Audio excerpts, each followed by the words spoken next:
ನಮಸ್ಕಾರ ರೀಪಾ ಎಲ್ಲ ದೊಡ್ಡ ಮಂದಿಗೂ ಹ್ಯಾಂಗದಿರಿ. ನಾನು ನಿಮ್ಮ ದೀಪಾ ಗೌಡ. ಇವತ್ತಿನ ದಿನ ಮಜ್ಜಿಗೆ ಸಾರು ಮಾಡತ್ತೇನೆ ರೀ. ಇದನ್ನು ಮಜ್ಜಿಗೆ ಸಾರು ಅಂತಲೂ ಕರೀತಾರೋ ಮತ್ತು ಮಜ್ಜಿಗೆ ಆಮ್ರ ಅಂತಲೂ ಕರೀತಾರೆ ರೀ. ಹೆಂಗೆ ಮಾಡತ್ತನಂತ ಒಂಚೂರು ಕಣ್ಣು ಆಡಿಸ್ಕೊಂಬರೋನು ನಡೀರಿ. ಇಲ್ಲಿ ನೋಡ್ರಿ, ಒಂದು 2 ಗಡ್ಡೆ ಬೆಳ್ಳುಳ್ಳಿ ತೊಗೊಂಡೇನಿ ರೀ. ಒಂದು ಚಮಚೆ ಜೀರಿಗೆ ಹಾಕಿದ್ದೀನಿ. ಖಾರಕ್ಕೆ ತಕ್ಕಂಗೆ 2 ಹಸಿ ಮೆಣಸಿನ್ಕಾಯಿ ಹಾಕಿದ್ದೀನಿ. ಫ್ರೆಶ್ ಕರಿಬೇವು ಉಪ್ಪು ಸೇರಿಸಿ ಅರ್ಯಾತನಂತ. ಉಪ್ಪು ಖಾರ ರೀ ಅವ್ರವ್ರ ಟೇಸ್ಟಿಗೆ ತಕ್ಕಂಗೆ ಹಾಕ್ಕೊಂಬಿಡೋಣಂತ. ನಮ್ಮ ಮೆಣಸಿನ್ಕಾಯಿ ರೀ ಸಿಟ್ಟು ಭಾಳ ಇತ್ತು, ಹೀಗಾಗಿ 2 ಹಾಕಿದ್ದೇನಂತ. ನೀವು ಖಾರ ಹೆಚ್ಚು ತಿನ್ನೋರಿದ್ರೆ ಒಂದು 4 ಆದರೂ ಆರಾಮಾಗಿ ಸೇರಿಸ್ಕೋಬೋದು. ಇದನ್ನು ಎಷ್ಟು ಸಣ್ಣಗೆ ಅರಿತೇವಲ್ರಿ ಅಷ್ಟು ಟೇಸ್ಟ್ ಕೊಡ್ತೈತಿ. ಇದು ಪೂರ್ತಿಯಾಗಿ ಸಣ್ಣಗಾಗಿ ನಮಗೆ ಪೇಸ್ಟ್ ಥರ ಆಗೋವರೆಗೂ ಹರ್ಕೊಂಬಿಡೋಣ. ನೋಡಿರಿ, ಇಷ್ಟ ಆಯ್ತು ನನಗೆ ಫೈನಲಾಗಿ. ಇನ್ನು ಇದನ್ನು ಸೈಡಾಗಿ ಎತ್ತಿಟ್ಬಿಡೋಣಂತ. ಘಮ್ ಅಂತ ವಾಸನೆ ಬರತೈತಿ. ಈಗ ಬಾಯಾಗ ನೀರು ಬರುವಂಗಾಗೈತಿ. ಇನ್ನು ಒಂದು ಚರ್ಗಿ ಗಟ್ಟಿ ಮೊಸರು ಇತ್ತು ಅದನ್ನು ತೊಗೊಂಡೇನಂತ. ಅದನ್ನು ಎಲ್ಲ ಕಡ್ಕೊಂಬಿಡೋಣ್ರಿ. ಪೂರ್ತಿ ಮಜ್ಜಿಗೆ ಥರ ಆಗಲಿ. ನಮಗೆ ಎಷ್ಟು ಬೇಕು ಲಾಸ್ಟ್ ನೀರು ಹಾಕಿ ಅಷ್ಟನ್ನು ಇಲ್ಲೇ ಕಡಿಯತ್ತೇನೆ. ಇಲ್ಲಿ ನೋಡ್ರಿ, ನಮ್ಮದು ಮೊಸರು ಭಾಳ ಗಟ್ಟಿ ಇದ್ದರೆ ಸ್ವಲ್ಪ ನೀರು ಹೆಚ್ಚಾಕ್ರಿ. ಒಂದಿಟ್ಟು ತಿಳುವೈತಂದ್ರೆ ನೀರು ಕಮ್ಮಿನ ಹಾಕಿಬಿಡೋನು. ಇದಕ್ಕೆ ರೀ ಜೋಳದ ಹಿಟ್ಟು ಸೇರಿಸ್ಬೇಕಾಕತಿ.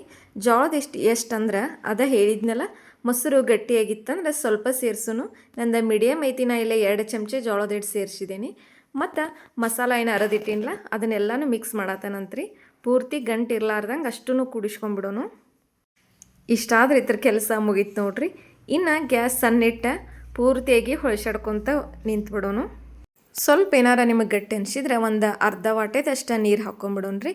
ಯಾಕಂದ್ರೆ ಇದು ಕುದಿ ಹತ್ತಿ ಮತ್ತು ಒಂಚೂರು ಮಂದಗ ಗಟ್ಟಿ ಥರನ ಬರ್ತೈತಿ. ಇಲ್ಲಿ ನೋಡ್ರಿ, ಕುದಿ ಹತ್ತುವರೆಗೂ ಕೈ ಬಿಡ್ಲಾರ್ದಂಗೆ ಹೊಳ್ಸಾಡ್ಕೊತ ಇರೋಣಂತ. ಅನ್ನ ಸಾರು ಉಂಡ ಬೇಸರಾಗಿರ್ರಿ, ನಮ್ಮ ಮಜ್ಜಿಗೆ ಸಾರು ಮತ್ತು ಮಜ್ಜಿಗೆ ಆಮ್ರ ಅಂತಲೂ ಕರಿತೇವೆ. ಹಾಕ್ಕೊಂಡು ಉಂಡ್ರಿ ಅಂದ್ರೆ 2 ಬರೆ ಅನ್ನ ನೀವು ನೀಡಿಸ್ಕೊಂಡು ಉಂತೀರಿ, ಅಷ್ಟು ಟೇಸ್ಟ್ ಕೊಟ್ಬಿಡ್ತೈತಿ.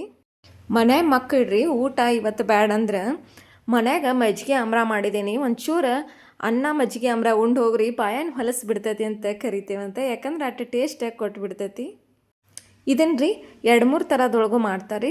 ಡೈರೆಕ್ಟ್ ಜೀರಿಗೆ ಸಾಸಿವೆ ಹಾಕಿ ಒಗ್ಗರಣೆನೂ ಕೊಡ್ತಾರೋ. ನಾ ಇಲ್ಲೇ ಒಗ್ಗರಣೆ ಕೊಟ್ಟಿಲ್ಲ, ಹಂಗೆ ಮಸಾಲ ರುಬ್ಬಿ ಹಿಟ್ಟು ಹಚ್ಚಿ ಮಾಡಿದ್ದೇನಂತ. ಇದು ಒಂಥರ ಟೇಸ್ಟ್ ಕೊಟ್ಬಿಡ್ತೈತೆ ರೀ.